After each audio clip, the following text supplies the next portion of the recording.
We know that Christian girls are often forced to marry in places like Pakistan and so on. Places like that will sometimes hit the news, but there's huge atrocities happening in places like Nigeria and in Burkina Faso, Chad, Mali.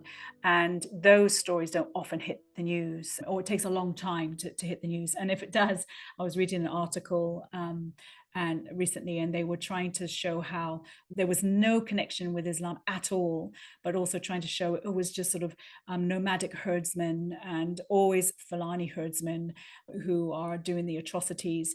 There was no mention of Boko Haram or Al-Shabaab and the other movements that are happening now within the continent of Africa. And we could point to every continent to look for examples. We're going to come back to the European continent in a bit. Just tell us a little bit of what you know, what's happening in the ground of Nigeria. I know you've written some articles and are going to write more. So it'd be really helpful to hear from you. Yes, so specifically in the northern part of Nigeria, which is the Islamic part. So there's a southern part which is predominantly Christian, with Lagos as the main city in the southern part of Nigeria. And then Abuja, the capital of the country, is in the northern Islamic part of the country. And in the Islamic part of Nigeria, there are 12 Sharia states. States where Sharia is the law of that part of the country. And specifically in these 12 states, we hear a lot of abduction, forced marriage, and forced conversion of Christian girls, minor girls. Yes. What is interesting is that I'm going to the United States also to speak in US Congress. And one of the things that is important is that there's almost always, when you see these sort of forced conversions of mainly Christian girls, it happens in countries where child marriage in itself is already a problem among the Muslim community. It's a very important connection. This is also the part in the northern part, the case in the northern part of Nigeria. So huge percentage of child marriage and abduction of minor girls from religious minority groups. And Pakistan the same, by the way. And then in what is called the middle belt of Nigeria, so in between these sort of divided Christian and northern parts of the country, there is what you call the middle belt, with states like Borno and Plateau. There are the Fulani attacks. And the Fulani normally are herders, indeed, but the people who are committing these crimes are not herders, as the media, labels them. The people committing these crimes are jihadis. And often international, not just Fulani. Right. My dear friends who live there and are Fulani, who are Christian Fulani, they will testify to there's international money and international fighters, and it isn't just a skirmish between an established farmer and a Fulani nomadic herdsman. It's much bigger than that, and there seems to be an Islamic equation that people are ignoring in the West, and they struggle with it as Fulani Christians. They really struggle with this title that the media keeps putting out, Fulani herdsmen. Yes, so the Fulani are decent people. It's just one of the tribes in Nigeria, like, for example, the Igbo and the Hausa. There's different tribes. You probably know better than I do. Just a few years back, the Fulanis, the militants, were actually recognized as the fourth most deadly terror group in the world, internationally recognized. So it's very strange, this strategy now to label them all herdsmen, as if they, during the day take care of the cattle and then in the nighttime attack villages. That is not the case. These are jihadis. They are moving around. There is also evidence that it has moved down into DRC, or I knew it as Zaire when I was young, Zaire, but into the DRC, into Congo, and that one of the groups that are really attacking the vulnerable at the moment is Islamically funded, and bears all the signs of an Islamic connection. Yes. Yeah. So.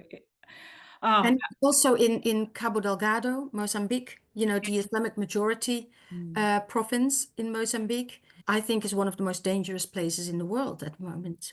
Now, nobody would know that. No. I mean, who's heard of that? Yeah. And where actually Christians and Jews are already for a few years now paying jizya. Oof. And nobody knows. Wow. And, these sort of things, it's really interesting what as we started, what does get the news and what doesn't. And what is, some people are, tribes, some countries are being blamed as the perpetrators and others are just completely under the radar. I think it's a very dangerous tactic. But I think the West is playing with fire. Yes, and to their own demise and detriment if they're not careful in some ways. My friend who is married to Fulani, she has said how they have witnessed a lot of international fighters and Islamic fighters.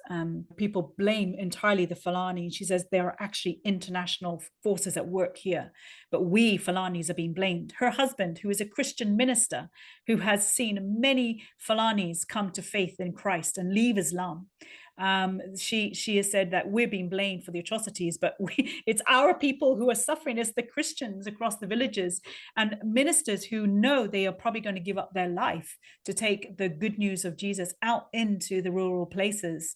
And they are aware of that. But they are coming face to face with not only Fulani herdsmen, as the media likes to call it, but some of these are international, got nothing to do with Fulani. Well, a friend of mine is in the Nigerian police, and he mentioned this to me. He said it's international. What I do know is that it all seems to occur in, regions where there's bordering with Mali or with Niger or with Burkina Faso, or, it's an entire area. And at one point, a few years ago, it was actually said that on a daily basis, there are in general 14 Islamic attacks in that specific part of Africa. Nobody in the West spoke about that. I wrote an article, but nobody else did.